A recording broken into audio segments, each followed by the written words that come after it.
On में चले, ध्यान दीजिएगा। रदरफोर्ड का परमाणु मॉडल हर हाल में ही पूरा के पूरा याद हो गया, चाहे चाहे आंधी आए, चाहे तूफान, चाहे भूकंप आए, चाहे ज्वालामुखी फटे।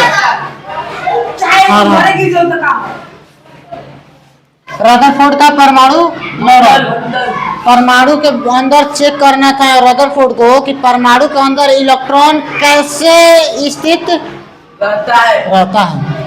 रदरफोर्ड का अल्फा, ये नहीं पढ़े, इसको क्या पढ़ना है? अल्फा। क्या पढ़ेंगे? अल्फा। अल्फा, अल्फा कण, ये मतलब अल्फा, अल्फा कण। रदरफोर्ड का अल्फा कण प्रकीर्ण प्रयोग। अब ध्यान देना है, रदरफोर्ड ने अल्फा कण से कैसे पता किया?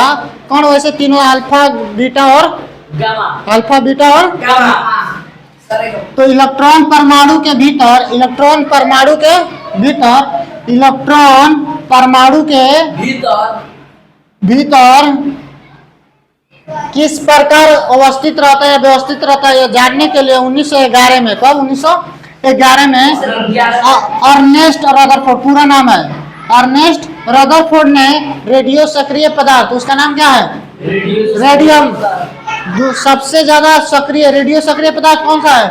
रेडियम, याद रखना है। सबसे ज्यादा सक्रिय पदार्थ रेडियम। रेडियम को सबसे तेज गति से अल्फा कण को प्रहार किया, अल्फा कण से प्रहार किया, वार मार की उसको मारा, तो सोने का पत्थर पर उसका प्रहार किया। ध्यान रखना, सोने के पत्थर, सोने के पत्थर मतलब सोना होता है, उसका पत्थर मतलब प्लेट, पत्थर मतलब प्लेट।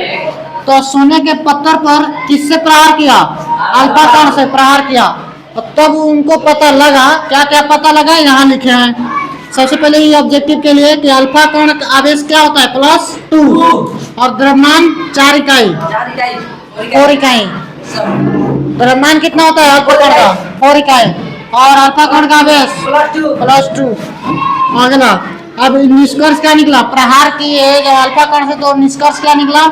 पहला, अधिकांश अल्फा कण पत्थर को सीधे पार करके निकल जाता है। क्या चला जाता? निकल जाता है। अधिकांश मतलब मैक्सिमम, ज्यादा से ज्यादा जो अल्फा कण है वो पत्थर को पार करके आर पार निकल जाता है। अब कुछ अल्फा कण अपने मार्ग पर थोड़ा विचलित होता है, थोड़ा सा क्या होता है? विचलित होता है। अभी हम फोटो बनाएंगे।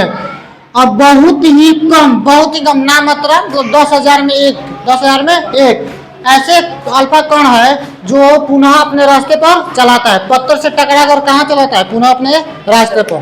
वन गो फिगर दिखाते हैं, फिगर बनाएंगे फिर दिखाएंगे।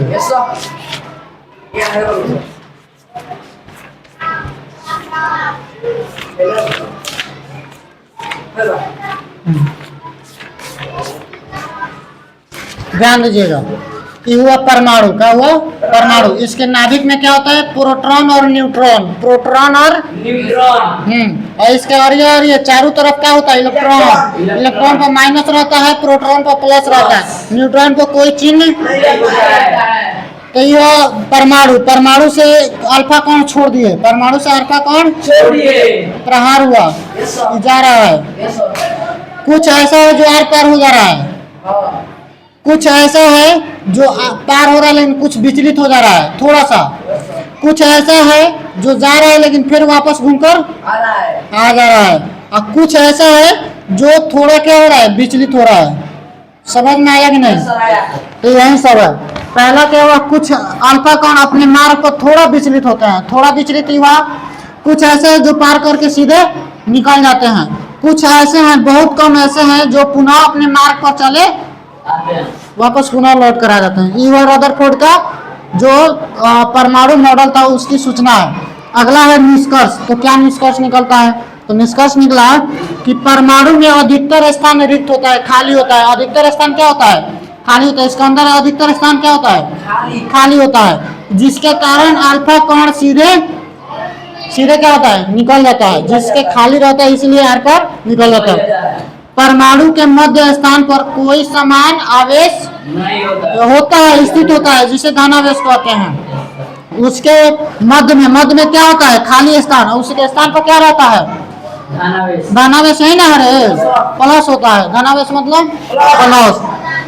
ऋणात्मक और धनात्मक आवेश परिणाम से समान होता है। मतलब माना जाए तो परमाणु में एक माइनस वाला होता है, एक प्लस वाला, दोनों लगभग समान होता है, दोनों लगभग, यही निष्कर्ष निकला। खत्म।